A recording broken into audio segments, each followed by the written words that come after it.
Covid മഹാമാരിക്കെതിരെ പൊരുതാൻ vaccine സ്വീകരിക്കണമെന്ന സർക്കാർ ആഹ്വാനത്തെ തുടർന്നാണ് 20-കാരിയായ കാരുണ്യ Venugopal Covishield vaccine എടുത്തത്.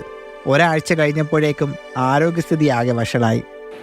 വാക്സിൻ എടുത്ത ദിവസം ഒന്നും പ്രശ്നം കണ്ടില്ല. പിന്നെ 10-ാം പക്കം എന്ന് വെച്ചാൽ 18-ാം തീയതി വളരെ ഗുരുതരമായ അഡ്വേഴ്സ് ഇവൻസ് പാർശ്വഫലങ്ങൾ കണ്ടു. എന്താണെന്ന് വെച്ചാൽ അന്ന് രാവിലെ പുള്ളിക്കാരത്തി ബെഡിൽ നിന്ന് എണീക്കുമ്പോൾ തന്നെ കാല് നിലത്തൂന്നി നടക്കാൻ തന്നെ നല്ല ബുദ്ധിമുട്ടായി.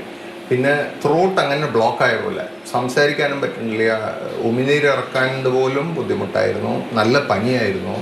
വാക്സിൻ സ്വീകരിച്ച വിവരം മാറി മാറി മകളെ ചികിത്സിക്കാനെത്തിയ ഡോക്ടർമാരോട് ആവർത്തിച്ച് പറഞ്ഞു. വാക്സിനെ വിശ്വസിക്കാം, അതാവില്ല കാരുണ്യയുടെ അസുഖത്തിന് കാരണമെന്നും ഡോക്ടർമാർ തറപ്പിച്ചു പറഞ്ഞു.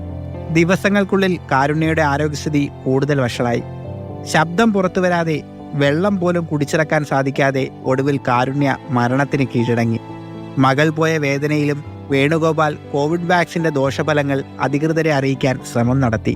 സീറം ഇൻസ്റ്റിറ്റ്യൂട്ടിനെ ഫാർമക്കോ വിജിലൻസ് സെല്ലിനെ വിളിച്ചിട്ട് ഇന്ന പോലെ എൻ്റെ മകള് ഹോസ്പിറ്റലിൽ കിടക്കുകയാണ്, ഇന്നതൊക്കെയാണ് രോഗലക്ഷണം, എനിക്ക് കറക്റ്റായ ട്രീറ്റ്മെൻറ്റ് എന്താണ്, അതിൻ്റെ ഡയഗ്നോസിസ് എന്താണ്, ട്രീറ്റ്മെൻറ്റ് എന്താണ്, അത് പറഞ്ഞു.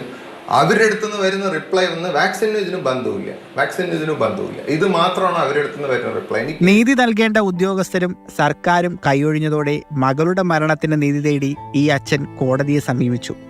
ഇപ്പോൾ നിർമ്മാതാക്കൾ തന്നെ വാക്സിന് ദോഷഫലങ്ങളുണ്ടെന്ന് വ്യക്തമാക്കിയ സാഹചര്യത്തിൽ കോവിഡ് വാക്സിനേഷനെ തുടർന്ന് ജീവൻ നഷ്ടമായ രാജ്യത്തെ വിവിധ ആളുകളുടെ ബന്ധുക്കളുമായി ചേർന്ന് സർക്കാരിനും വാക്സിൻ നിർമ്മാതാക്കൾക്കുമെതിരെ നിയമ പോരാട്ടം ശക്തമാക്കാൻ ഒരുങ്ങുകയാണ് വേണുഗോപാൽ.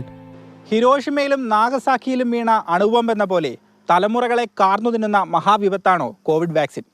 മറുപടി നൽകേണ്ടതും വ്യക്തത വരുത്തേണ്ടതും രാജ്യം ഭരിക്കുന്ന സർക്കാരും വാക്സിൻ വിറ്റ് കോടികൾ സമ്പാദിച്ച മരുന്ന് കമ്പനികളുമാണ്. കോയമ്പത്തൂരിൽ നിന്നും ക്യാമറാമാൻ മൽഘോഷിനൊപ്പം നന്ദുഷ എസ്, മാതൃഭൂമി ന്യൂസ്, പാലക്കാട്.